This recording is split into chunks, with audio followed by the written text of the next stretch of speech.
નમસ્કાર મિત્રો, મારી યુટ્યુબ ચેનલ સંજય પટેલમાં આપનું હાર્દિક સ્વાગત છે। મિત્રો, આજે આપણે ધોરણ 5 વિષય છે ગુજરાતી કિકારવ, તેનો પાઠ 9। પાઠનું નામ છે મારે પણ આવો ભાઈ હોય।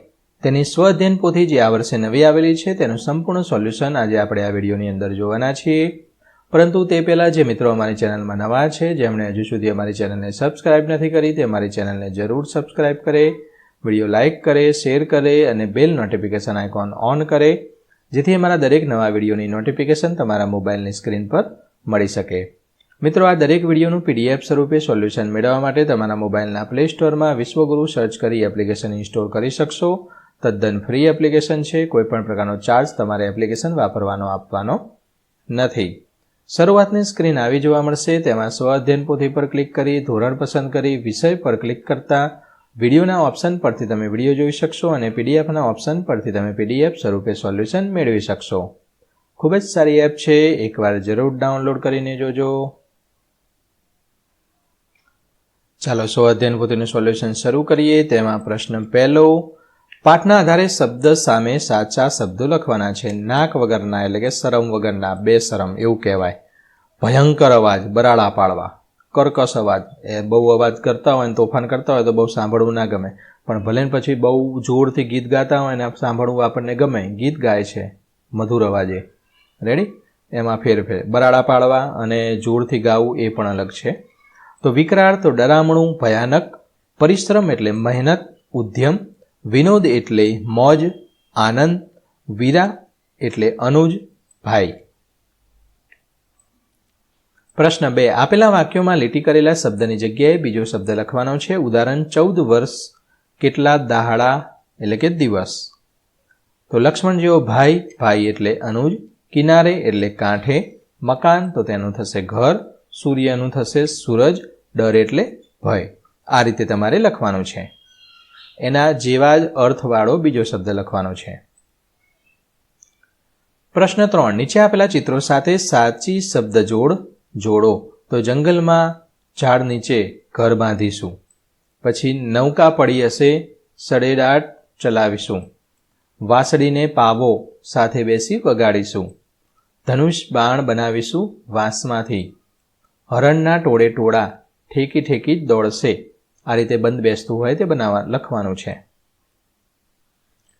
પ્રશ્ન 4, પાઠના આધારે વાક્યો જોડો। ભાત ભાતના ફળો, ટોપલીઓ ભરી લઈશું, જૂની વાર્તા સાંભળીશું। લલકારી ગાઈશું, તડકામાં ઝાડ નીચે જઈ શૂરપંખાનું નાક। ઋષિમુનિઓ પાસેથી નાનો ભાઈ કાપશે। તો આ જે વાર્તા છે એ બધી સાંભળવાની છે, જૂની વાર્તાઓ। તો ઉદાહરણ, ભાત ભાતના ફળો, તેમાં તડકામાં ઝાડ નીચે જઈ ઋષિમુનિઓ પાસેથી નાનો ભાઈ કાપશે। ટોપલીઓ ભરી લાવીશું તો લલકારી ગાઈશું, જૂની વાર્તા સાંભળીશું, શૂરપંખાનું નાક વગેરે। પ્રશ્ન 5, પાઠના આધારે વાક્યો લખવાના છે। ઉદાહરણ આપ્યો છે, ટોણો મારવો એટલે સીતાજીએ હસીને ટોણો માર્યો। બધું કામ જાતે કરવું, તો આશ્રમમાં અમારું બધું જ કામ જાતે કરતા શીખ્યા। બીજું, ટૂંકો જવાબ આપવો, પણ મારે નથી કરવા, લક્ષ્મણે ટૂંકો જવાબ આપ્યો। હુમલો કરવો, એણે સીતા પર હુમલો કરવાનું નક્કી કર્યું। ચોથું, રૂપ બદલવું, હવે શૂરપંખા રૂપ બદલવા માંડી। અદ્રશ્ય થઈ જવું, તો શૂરપંખા કર્કશ અવાજમાં બરાડા પાડતી પાડતી અદ્રશ્ય થઈ ગઈ, રાક્ષસ હતી ને, હા હા હા હા હા। પ્રશ્ન 6, આપેલા ચોરસમાં ગુણો લક્ષણો શોધીને લખવાનું છે। ધૈર્ય, અહીંયા આપેલું છે ધૈર્ય, આર્યું ધૈર્ય। પરાક્રમ અહીંયા છે, તો આ ગુણો છે પરાક્રમ। તો અહીંયા કેળવણી, તો આ કેળવણી। આ સત્કાર છે, તો સત્કાર કાં ગયું, આર્યું સત્કાર। તે જ રીતે પરિશ્રમ, વિનોદ, મક્કમતા, નિરીક્ષણ, નવાઈ અને જીદ જે અહીંયા આપેલા છે આ પ્રમાણે તમે પરિશ્રમ, નવાઈ આ પ્રમાણે તમે લખી શકશો।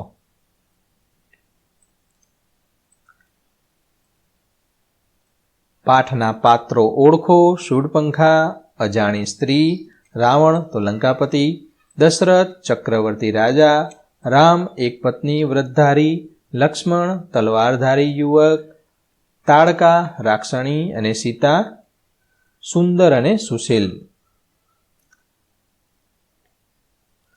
પ્રશ્ન 8 પાઠના આધારે સાચો ઘટનાક્રમ લખવાનો છે. અહીંયા જે પાછળ મેં 1, 2, 3 નંબર જ્યારે આવું પૂછાય ત્યારે એની પાછળ 1, 2, આ 3, આ 4, આ 5 અને 6 નંબર આપી દેવાના.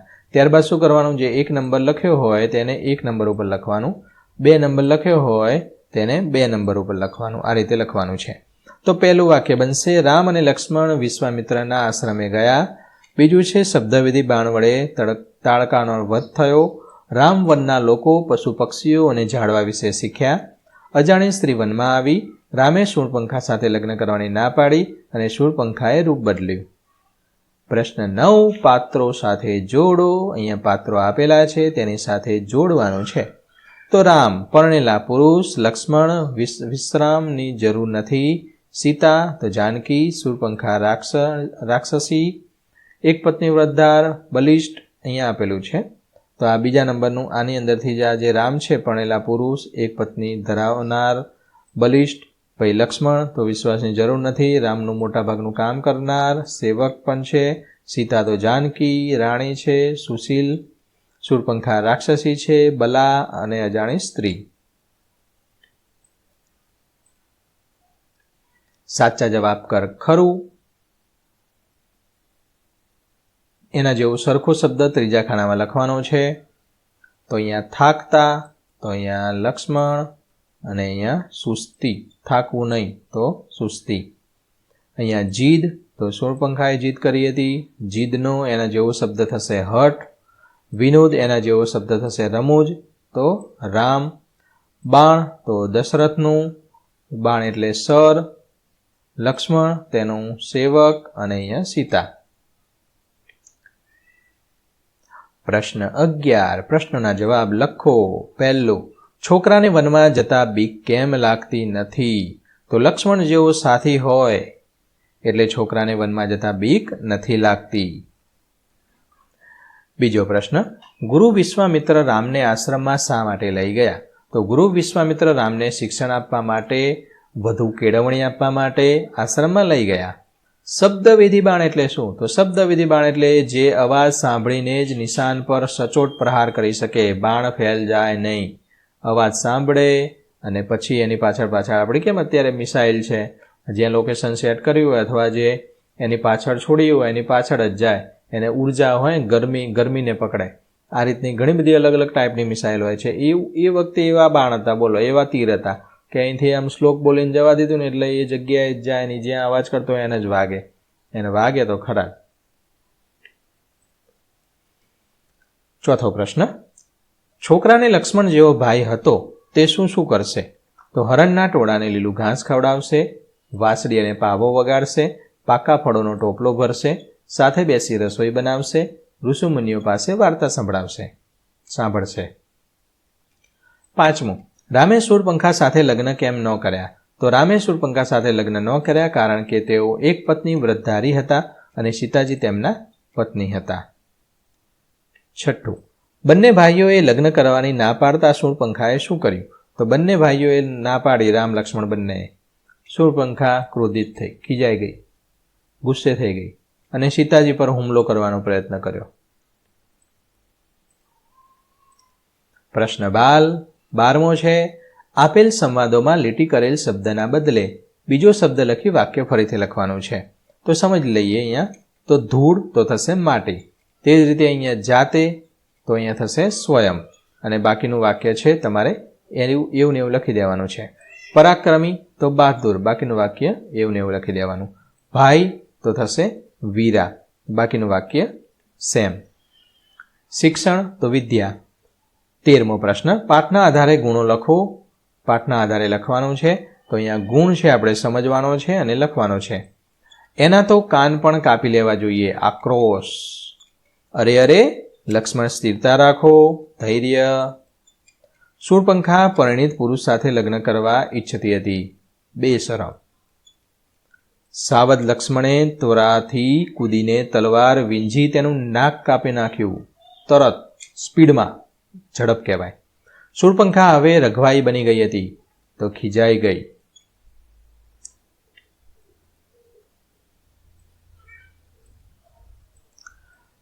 તો મિત્રો આશા રાખું કે આ વિડીયો છે તમને સારી રીતે સમજાઈ ગયો હશે. દરેક વિડીયોનું PDF સ્વરૂપે સોલ્યુશન મેળવવા માટે તમારા મોબાઈલના પ્લે સ્ટોરમાંથી વિશ્વગુરુ એપ ઇન્સ્ટોલ કરો. તદ્દન ફ્રી છે. કોઈ પણ પ્રકારનો ચાર્જ તમારે એપ્લિકેશન વાપરવાનો આપવાનો નથી. આ સિવાય તમારે કયા વિષયનું સોલ્યુશન જોઈએ છે તે કોમેન્ટમાં જરૂર જણાવો, જેથી અમે તે વિષય પર વિડીયો રેકોર્ડ કરી શકીએ. વિડીયો લાઇક કરો, તમારા અન્ય મિત્રોને શેર કરો. ફરી મળીશું આગળના વિડીયોમાં. ત્યાં સુધી આવજો.